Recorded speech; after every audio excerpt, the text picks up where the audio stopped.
C'était un show, mais c'était un show important. C'est-à-dire que je comprends ceux qui disent finalement ce qui compte, c'est le fond. On verra si vraiment Emmanuel Macron a gagné son pari avec cette approche par rapport à Donald Trump quand on en saura plus sur l'issue de ce débat qu'on a en ce moment sur l'Iran, par exemple. Mais en fait, je pense que c'est faux. Juste les images étaient extraordinaires pendant cette visite-là.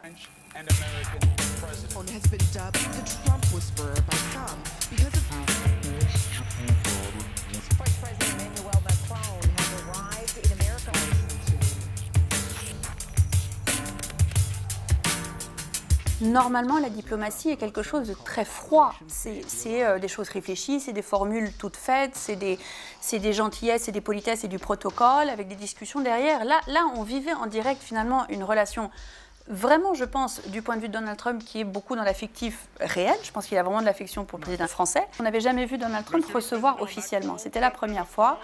Et ce discours qu'ils ont fait tous les deux sur The South Lawn de la Maison-Blanche avant d'y entrer le mardi, donc la grosse journée finalement de la rencontre, Donald Trump a été véritablement présidentiel. Il a fait un discours sur les liens, sur l'histoire, il s'en est tenu au script et on le découvrait finalement autrement. Cette relation finalement dans le temps qui est née de deux présidents assez particuliers qui sont au pouvoir en même temps, ça donne une relation entre deux pays et on l'entend à chaque fois qu'ils se rencontrent, c'est l'histoire, c'est tout ce qui lie la France aux États-Unis. Donc l'ironie, c'est finalement que ce sont deux personnages assez atypiques qui créent une relation, mais qui rappellent une véritable relation de fond. Et quand l'un et l'autre auront quitté le pouvoir, Washington et Paris seront plus proches qu'ils n'étaient grâce à ce qui s'est passé ces dernières années, clairement.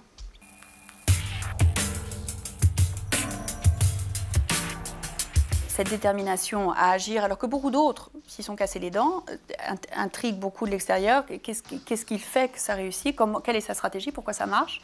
Et puis à l'extérieur, c'est vrai qu'il représente une idée beaucoup plus ouverte vers le monde que ne représentaient d'autres présidents français. Il parle anglais déjà, c'est pas rien. Il est volontaire pour se servir de l'anglais qu'il maîtrise, il s'en sert régulièrement, il a une autre approche et une autre image. Et c'est vrai que dans ce côté très volontariste qu'il a de vouloir agir sur tous les dossiers, d'être au devant de la scène, qui irrite sans doute pas mal en France, on le voit dans les sondages. Il est moins... je passe beaucoup de temps à expliquer à des publics extérieurs qu'il est moins apprécié qu'on ne peut l'imaginer en France. Et de l'extérieur, ça étonne pas mal, parce qu'on voit ce jeune président qui arrive justement à un moment où on avait soif d'entendre cette autre vision du monde encore si bien exprimée avec autant de détermination et qui le fait avec beaucoup de courage aussi. Je pense que le dossier iranien était typique.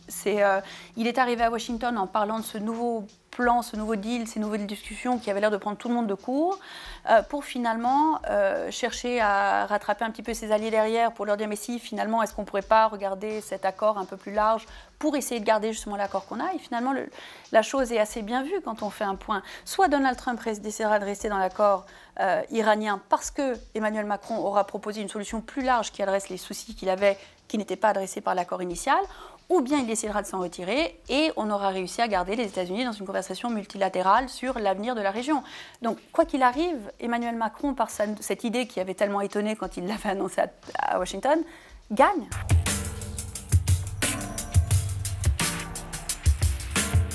C'est clairement la stratégie d'Emmanuel Macron de se présenter comme le nouveau leader, pas simplement de l'Europe, mais du monde libre, puisque cette place est vide aujourd'hui, il n'y a personne. Je pense que de façon assez décidée et consciente, je pense qu'Emmanuel Macron a décidé de représenter, de prendre cette place-là.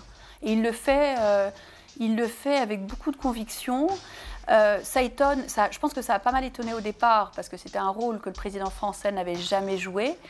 Mais finalement, vu le vide autour de lui, et il faut le dire aussi, sa capacité à parler au monde extérieur, à parler anglais, à parler avec force et détermination, finalement, il réussit à l'incarner avec pas mal de succès. Par contre, sa faiblesse, c'est qu'il parle pour l'Europe, alors qu'il n'est que dans sa tête, finalement, le leader de l'Europe. Et on le voit pareil, on l'a vu sur l'Iran également. La difficulté, c'est d'aller avec des propositions qui sont très courageuses, qui prennent tout le monde de court, et ensuite de venir rattraper la chose derrière avec ses alliés européens. C'est-à-dire qu'il voudrait être le leader du monde libre, il l'est pour beaucoup, mais il aura toujours cette faiblesse qu'il parle pour une Union européenne qui n'a pas encore été réformée finalement et qui est encore très divisée justement sur toutes les grandes questions.